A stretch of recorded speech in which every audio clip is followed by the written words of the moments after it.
नमस्कार प्यारे साथियों, मैं संजय सर आप सभी का आपके अपने YouTube चैनल ज्ञानशील कैंपस में पुनः एक बार फिर से स्वागत करता हूं। प्यारे बच्चों, आज की क्लास में हम लोग बहुत ही इंपॉर्टेंट चीज के बारे में डिस्कस करने वाले हैं। Multiple of 11 and multiple of 5। किसी भी संख्या का 5 और 11 से गुणा कर दे तो हमारा उत्तर क्या प्राप्त होगा। जैसे मान लीजिए 12 का गुणा अगर हम 5 में करते हैं तो सभी लोग जानते हैं 12 का गुणा अगर हम 5 में करते हैं तो आंसर कितना आएगा, 12 पच्चे 60 आएगा। लेकिन देखिए इस क्वेश्चन को हम दूसरे तरीके से बताएंगे। आसानी से क्वेश्चन को आप सॉल्व कर सकते हैं विद इन 5 सेकंड के अंदर में।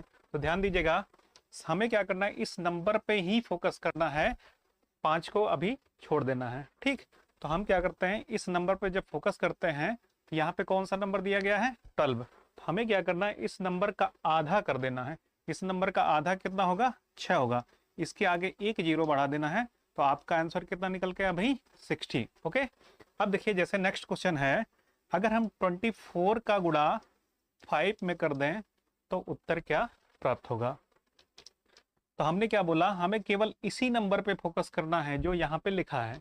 तो 24, अब 24 का आधा कितना हो गया, 12 हो गया। उसके आगे एक जीरो बढ़ा दो, आंसर निकल के आया 120।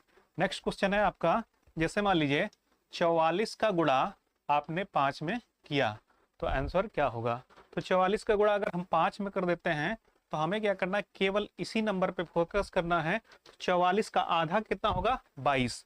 उसके आगे एक जीरो बढ़ा दो, आपका आंसर कितना निकल गया, 220।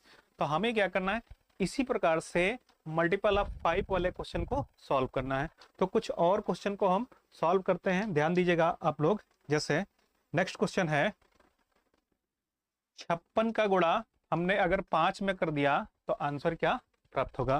तो हमें क्या बोला, इस नंबर का हमें आधा करना है। तो 56 का आधा कितना हो गया, 28 हो गया। अब इसके आगे एक जीरो बढ़ा दो, आंसर निकल के आया 280। नेक्स्ट क्वेश्चन है, जैसे मान लीजिए 72 का गुणा हम 5 में कर दें तो आंसर क्या होगा। अब 72 का आधा कितना हुआ, 36 हो गया। उसके आगे एक जीरो बढ़ा देना है, आंसर कितना हो गया, 360 हो गया। ओके, ध्यान से समझिएगा क्लास को। अब देखिए, अभी तक आपने जितने भी क्वेश्चन को सॉल्व किया था वहां पे सारे के सारे नंबर हमने इवन नंबर लिया था। इवन नंबर का मतलब होता है वह संख्या जो 2 से पूरा पूरा विभाजित हो जाए। 2 से विभाज्य होने वाली सभी संख्याएं क्या कहलाती हैं, सम संख्या कहलाती हैं। तो हमने अभी सारे क्वेश्चन को जो सॉल्व किया था वो केवल और केवल इवन नंबर को लेकर सॉल्व किया था। अब हम ऑड नंबर को लेकर क्वेश्चन को सॉल्व करते हैं। ध्यान दीजिएगा, जैसे मान लीजिए हम क्या करते हैं,